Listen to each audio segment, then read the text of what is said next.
Ça y est, la Tesla Model Y propulsion grande autonomie est arrivée au prix de 46 990 euros. Alors oui, bien sûr, maintenant à 46 990 euros, elle est éligible au bonus écologique.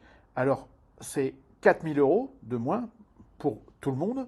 Et tu peux rajouter 3 000 sous certaines conditions de ressources. Donc si tu fais 4 et 3, 7, 46 990 moins 7 000, ce qui fait la grande autonomie et propulsion avec 600 km d'autonomie à moins de 40 000 euros. En termes de rapport autonomie-prix, je pense qu'il n'y a pas mieux. Qu'est-ce que tu en penses? On la voit ici directement.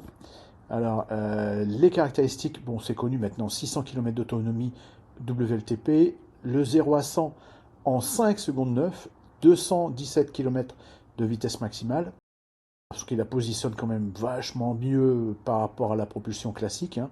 On a 455 km d'autonomie, donc 145 de plus, c'est quand même vraiment très intéressant.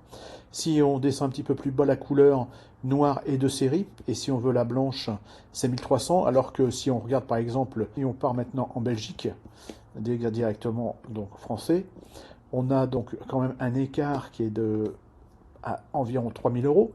Et puis, par contre, au niveau de la couleur, c'est le blanc qui est de série. Et le noir, tu as 1300 euros. Bon, c'est un petit détail, et tout le reste est identique. Donc, on retourne bien sûr en France, puisqu'on est en France. La consommation record de 14,9 kWh au 100 km.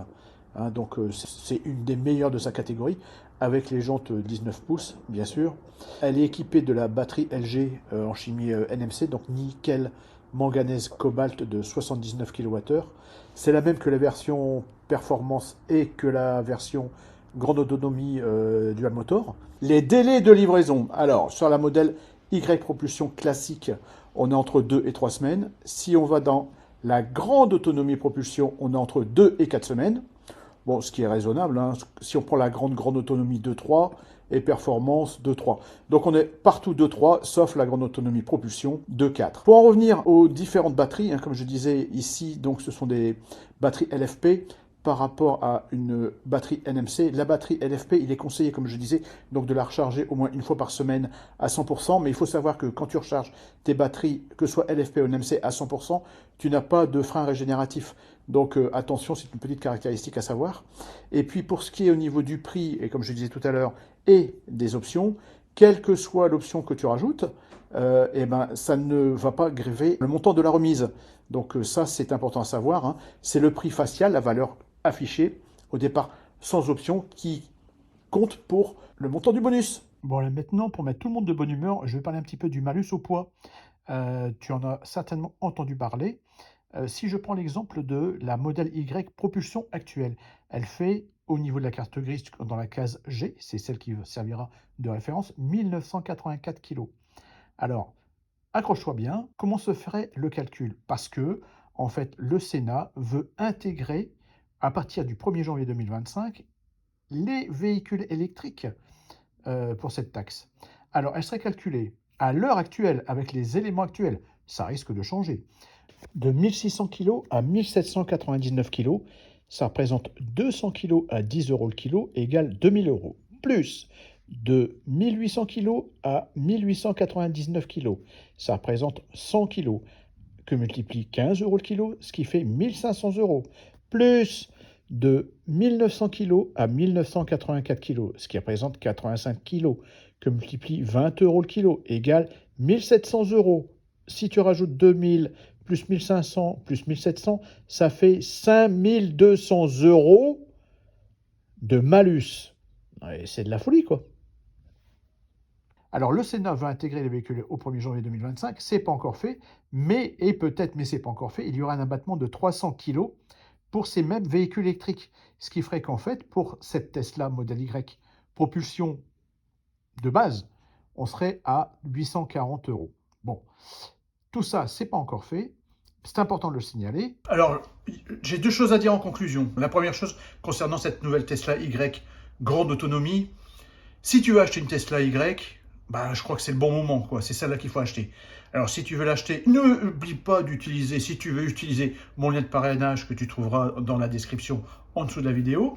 Parce que, bon, par rapport à la Tesla Y propulsion classique, tu as quand même une seconde de moins d'accélération, et je peux dire qu'une seconde de moins à ce niveau-là, j'avais la Tesla Model 3 SR+, à un moment, j'étais 0 à 100 à 5,6, passé à 6,9, on sent quand même vachement la différence, quoi.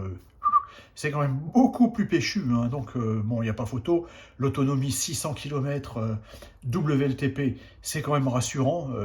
Il n'y a pas des gens comme moi qui ont la chance d'avoir une maison, de quoi pouvoir charger un véhicule électrique, etc. T'en as beaucoup qui habitent pas forcément en agglomération, qui n'ont pas accès à des bornes facilement, ou qui habitent en ville, qui n'ont pas de quoi se garer.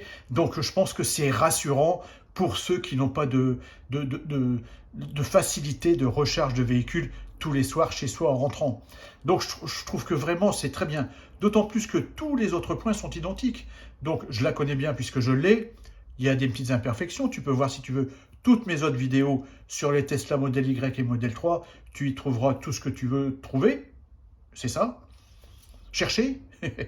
Et puis, bon, je trouve que vraiment c'est le deal du moment. C'est la bonne chose du moment. Bon, les délais sont relativement courts, donc tout est bien. Elle est en noir, alors que dans d'autres pays, elle est en blanc d'office. Bon, c'est comme ça. Je ne sais pas pourquoi d'ailleurs. Et sinon, quoi d'autre? Oui, concernant le malus. Oui, bon, je sens un petit peu le vent tourner au niveau du malus. Bon, c'est vrai que là, déjà, on est au taquet avec 60 000 € pour le malus CO2. Là, maintenant, on va rajouter le poids. Bon, c'est pas encore voté, comme je disais là. Mais franchement... de toute façon, ce qui nous donne d'un côté, à un moment, le gouvernement, il faudra bien qu'il récupère de l'autre, hein, que ce soit à l'achat du véhicule ou au niveau des taxes sur l'électricité. Il ne faut pas se leurrer. Hein. Il faut que les taxes, il faudra qu'elles tombent un jour ou l'autre et que ça revienne dans les poches du gouvernement. Ça, c'est sûr. Donc, pour l'instant, on nous appâte, avec de la morse au niveau de la pêche, avec une carotte, puis après, bim, ce sera le bâton. Ça, c'est sûr. C'est comme ça. Il ne faut pas croire qu'on va être privilégié par rapport à d'autres. C'est nouveau, donc on l'est un petit peu en ce moment, mais ça ne continuera pas, c'est sûr. Donc je ne sais pas pourquoi j'ai abordé ce sujet de la masse, de la taxe au poids du véhicule, parce que la nouvelle Y propulsion grande autonomie, elle n'a pas les mêmes batteries, donc les batteries LG sont un petit peu plus légères, je pense, que les LFP. Et puis en plus, bon, un moteur. Le moteur, c'est le moteur de la propulsion grande autonomie. Et donc, je ne sais pas le poids qu'elle va faire. Bon, donc, mais c'est pas très impactant parce que je pense qu'elle ne va pas durer très longtemps, cette voiture. Elle va rester au catalogue, à mon avis, d'ici pendant quelques mois, jusqu'à l'arrivée de la prochaine Tesla Y Juniper, avec des caractéristiques complètement différentes.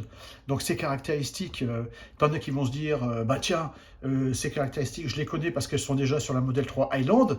Moi, les Komodos, ça ne me dérange pas. Moi, certains vont se dire, bah, moi, les Komodos, c'est rédhibitoire. Moi, il me faut des Komodos. Donc, les suspensions, j'espère qu'elles seront différentes parce que là, c'est un peu dur. Il y a des sièges, comment dire, ventilés. Il y a d'autres choses que tu n'as pas sur la modèle de base que tu as sur la Model 3 Highland. Donc, c'est un véhicule qui sera complètement nouveau, complètement neuf. Donc, certains vont se dire, je vais attendre. D'autres qui vont se dire, bah non, moi, je ne vais pas attendre. Dis-moi un petit peu ce que tu en penses en commentaire. Est-ce que tu vas attendre la Juniper ou est-ce que tu te dis, celle-là, c'est vraiment celle qu'il me faut, donc elle est impeccable. Et je comprends ce choix parce que 600 km, quand on voit c'est une des meilleures de la catégorie, quoi. Si peut-être voir la meilleure, je pense. Je me trompe peut-être, mais je pense peut-être. Voilà. Écoute, merci d'avoir regardé cette vidéo jusqu'au bout. N'hésite pas à t'abonner, à me mettre un petit pouce, et puis à bientôt. Merci.